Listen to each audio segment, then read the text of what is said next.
My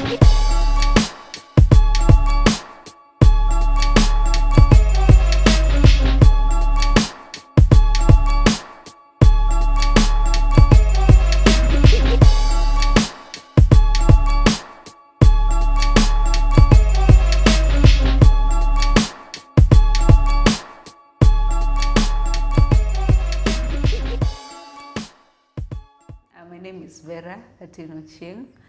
I'm representing the programs as a program manager of STADA. Okay, STADA is a youthful organizations, as we all can credit, because most of the staff are young people, basically like below 30 years old. And from the experience we've had with them, the work that they do is quite amazing, quite appealing. And in as much as we're still an organization that is young, an organization that is growing, but the impact that we've made over the few years that we've been in service are really comprehensible. And apart from that, there's several activities that have really stood out in how we've been implementing our programs and the number of people whom we've been reaching out to. Hi there, my name is Christine Were from STADA Kenya under Menstrual Health Department. Some of the kind of work we do under this department is ensure access of reusable and disposable sanitary towels as part of menstrual products. We also engage with communities for community outreach just to educate and create awareness on menstrual health, demystify the myths and taboos. We collaborate with partners, organizations, and government to just make menstruation a normal fact of life, because we need stakeholders in this kind of issue, since menstruation has for a very long time been a taboo topic. Another thing that we do is we also, I've mentioned education and awareness creation in both schools and community levels. The most outstanding activity has been, I have two. The first one is commemoration of menstrual health days. This is just a day that we get to embrace menstruation as a normal fact of life, create awareness, and make it less of a taboo topic than it has been over the past years. Another activity that has been outstanding for me is distribution of reusable sanitary towels in Korogosho. We all know that Korogosho is one of the largest slums that we have in Kenya, and this just shows that we are not only limited to doing our operations in Kisumu County or in the Nyanza region, but we can also extend our hands to other counties, other communities, and other places. The hope that I have for this department is that we get to create more awareness, make menstruation a normal fact of life than we are already doing, and just bring more stakeholders and more people on board.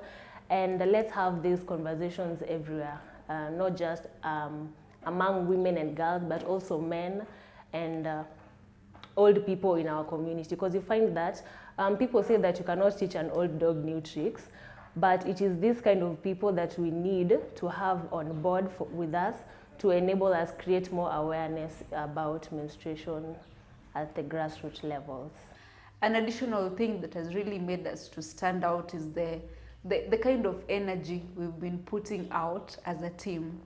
In this region, ideally STADA is known for the drilling of boreholes, and that is one thing that has really stood out.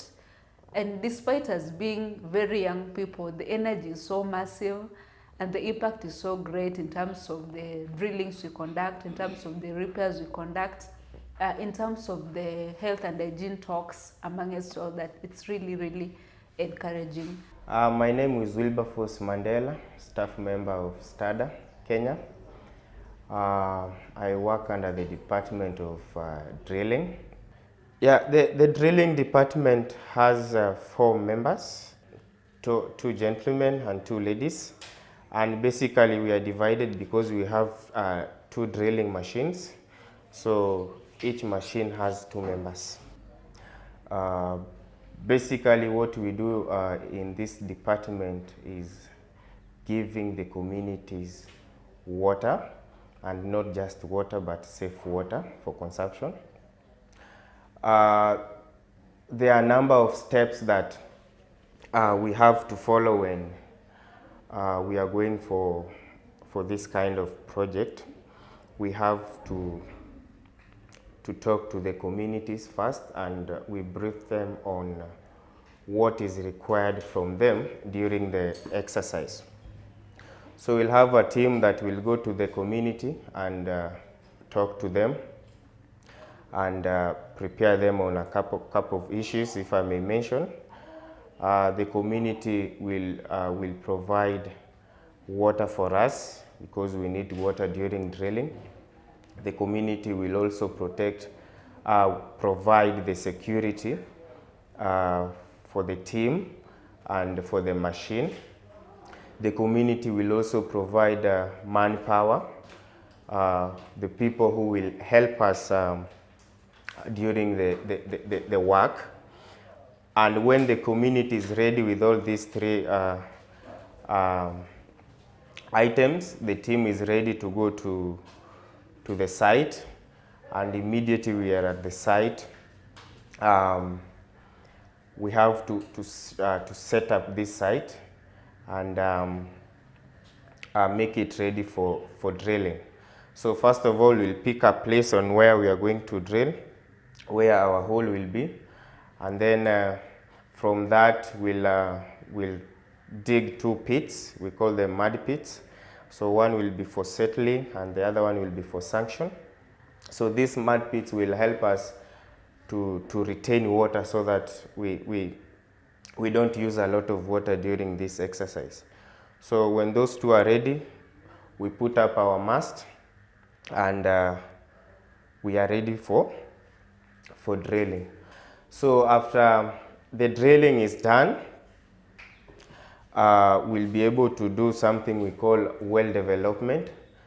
This well development helps us to know the quantity of water in that particular hole, and if that hole will be able to provide for the large community. So when that is done, we basically do it using a generator and a submersible pump, and we calculate the cubics, the time, and after that we'll be able to have data which will help us know the information of that hole. So when that is done, we have another team that goes there to build a slab. This slab will be able to hold the hand pump in place, specifically the pedestal. After that is done, we go back and do the installation. So this is particularly the final part of the project or of the exercise when we are going there to install it. So during installation, we just drop the raising pipes, we drop the rods, the head and everything, and then we pump the water. So this is, at this point, the community now is handed over the pump, and the pump is ready for use. For the last quarter, for the first quarter of the year, we've done a couple of projects, but as a department, we can say that the project of Rai Mixed Primary School, which is in Nyakach, was the best project that we did, because we loved the cooperation of the management of the school.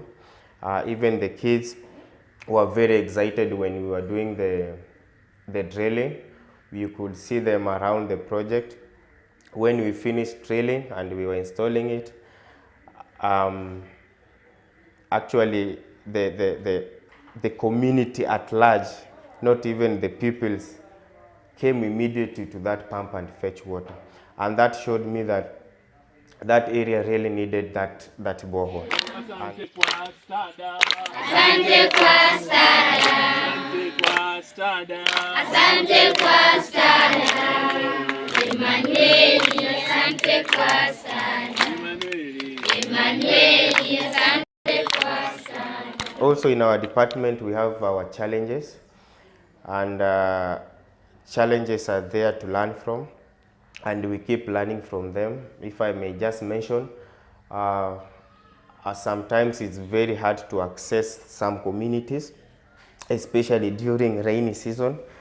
Getting stuck has become a norm of the department, but at the end of the day, we try and make sure we've reached at our destination. So that is the main challenge that we have.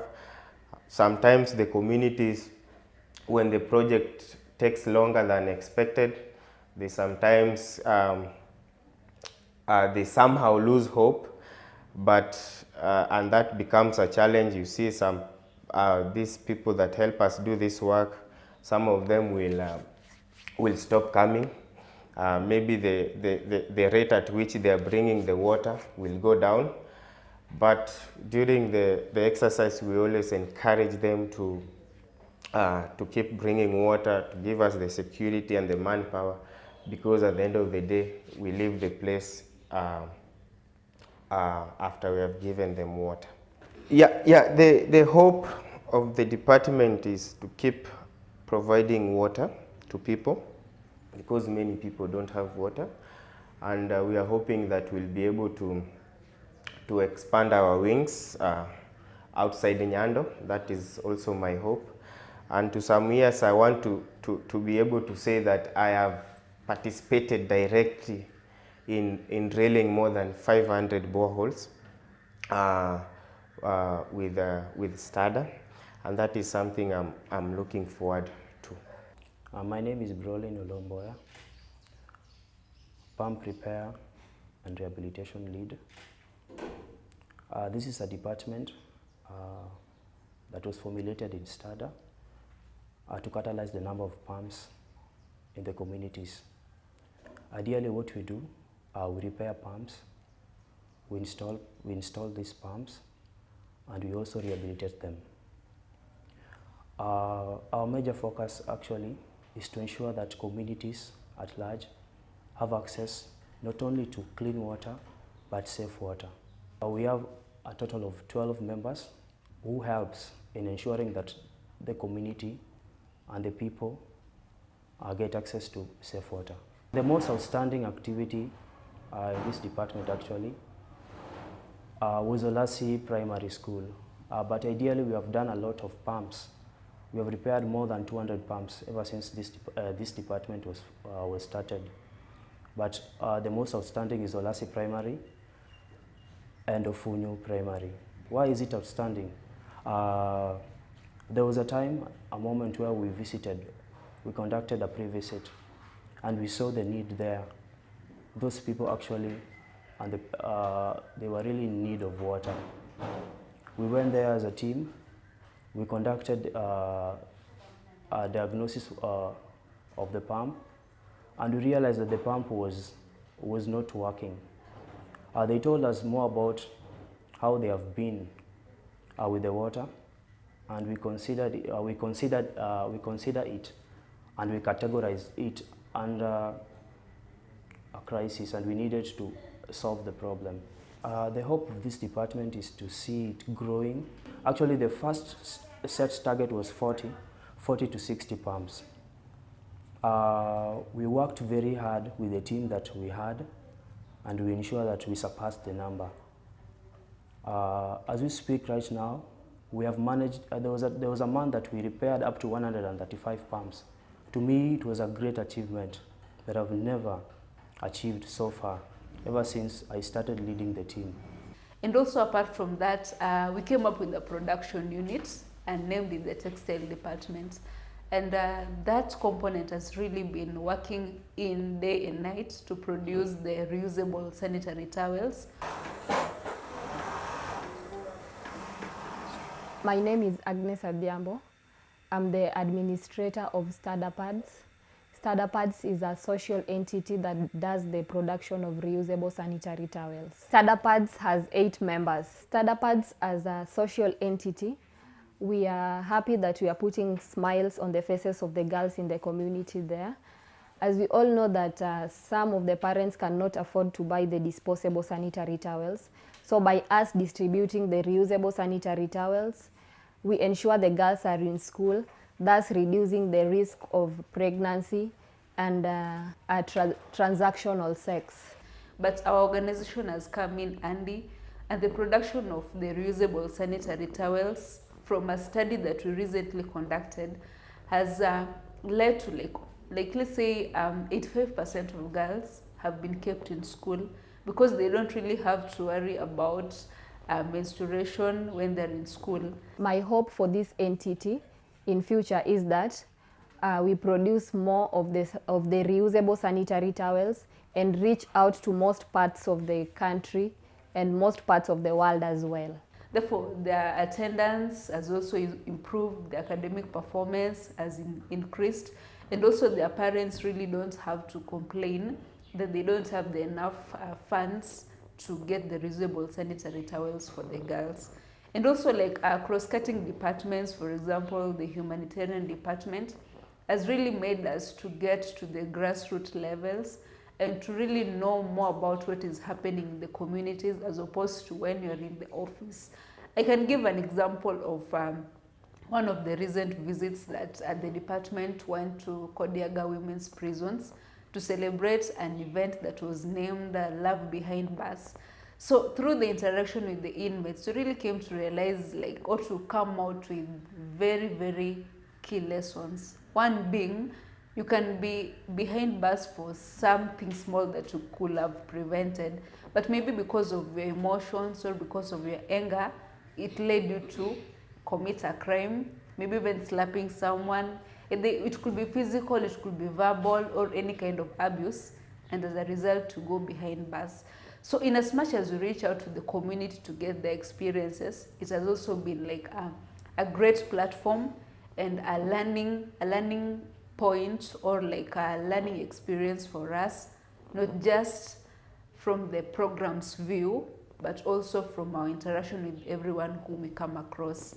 And our community library, actually, I really, really thank the whole team that is there, because so far we don't have someone who's employed maybe from a board or from the teachers circle, since most of the people who are coaching the students in the library are volunteers.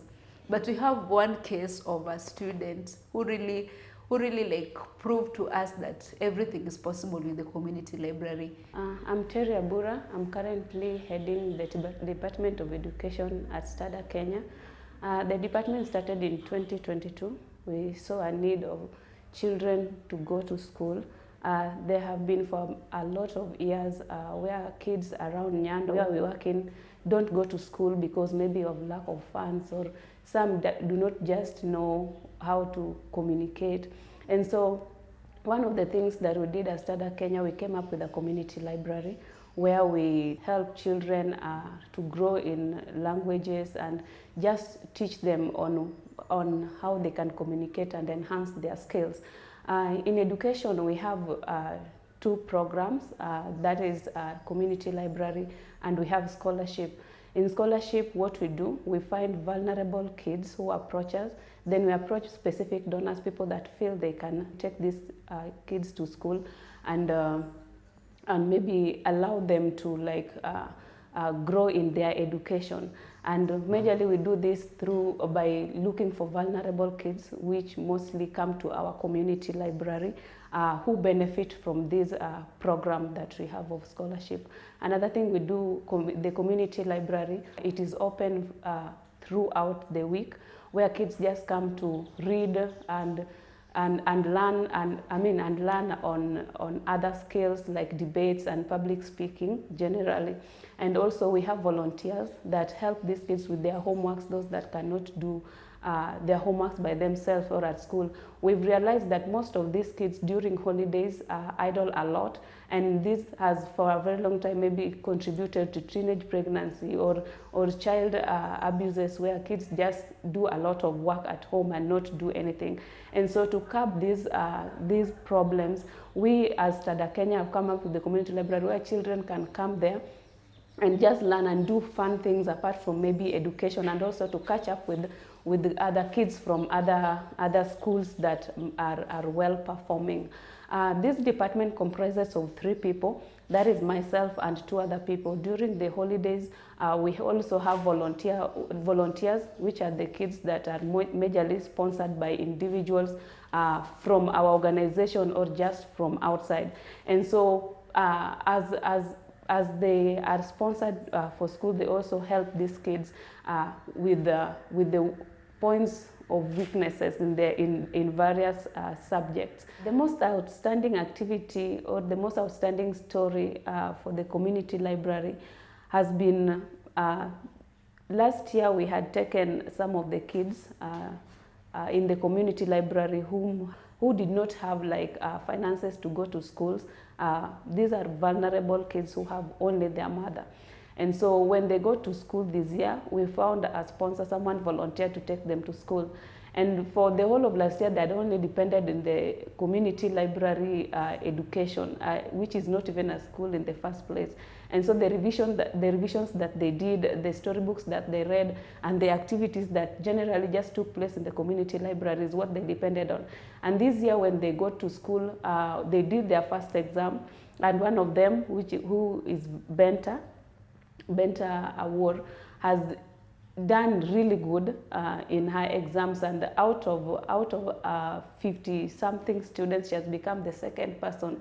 And just like other kids, this tells us that the community library is actually impacting the education level of these kids, and if they can fairly compete with other kids who have always been in school for a very long time, who have never missed school. This shows us just how great and how much impact this community library brings to the lives of these kids education-wise. So we really look forward to a day whereby you can now bring in the competency-based curriculum and also bring in teachers, like well-trained teachers who are registered under the Teachers Circle in Kenya, to also provide the fundamental education to the students. My hope for this department is that we would have not only people taking kids individually, but I'm hoping for a time where the organization as a general will be able to take more children or more boys and girls to school, because there's still a gap. There are people that still don't go to school. There are those that still drop out of school, not because they cannot go to school, but because they do not have the means to go to school.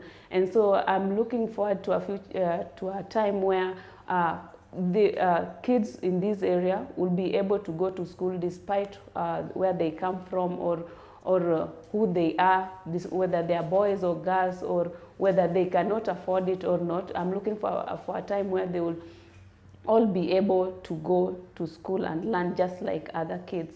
But all in all, I really thank STADA. I really thank the staff who have been so much supportive, and also the engagement with our partners. Examples like the Department of Social Services, we have different organizations, be it the Gender Sector Working Group. We have partners who are really planning to get on board and be part of the STADA family. And we believe that at the end of it, through the partnerships, through the grants that we are writing day in and day out, we'll get somewhere. Apart from that, I can also talk about examples of the movements that we've come up with that are mainly in the gender department. I'm Perez Obondo from Gender Department. So Gender Department seeks to attain the Sustainable Development Goal 5, which states that to attain equality, gender equality, and empower all women and girls within the community. And under gender, we have sub-programs that ensure we achieve this goal. To mention, we have gender-based violence as a program. It's mainly about educating the community on the harmful effects and forms of gender-based violence, and also creating awareness within the community and schools. So we normally focus on sexual gender-based violence, where we bring the survivors of SGBV. We educate them and also offer a forum for a healing. And we have teen moms empowerment. So this program is mainly about empowering the teen moms within the community. We understand the challenges that these teen moms face as parenting on teen moms within the community. So we normally have initiatives that they normally take part as a way of empowering them and also ensure they have the necessary resources to sustain them and their kids. I can talk of the feminist movement building, and one thing that has really stood out is that when women come together, great things happen. An example is the women that we've reached out to. We have the widows, we have the caregivers of people with disabilities, we have survivors, we have teen and young mothers who have been part of this movement, who have been part of this group.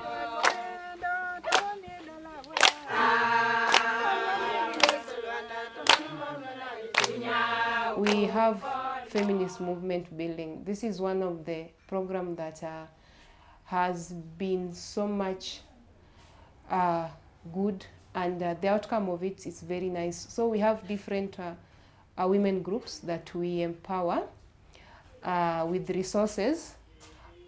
So these groups, for example, we have the widows groups, we have the caregivers, we have the teen moms, as well as the IDPs from Ogenya.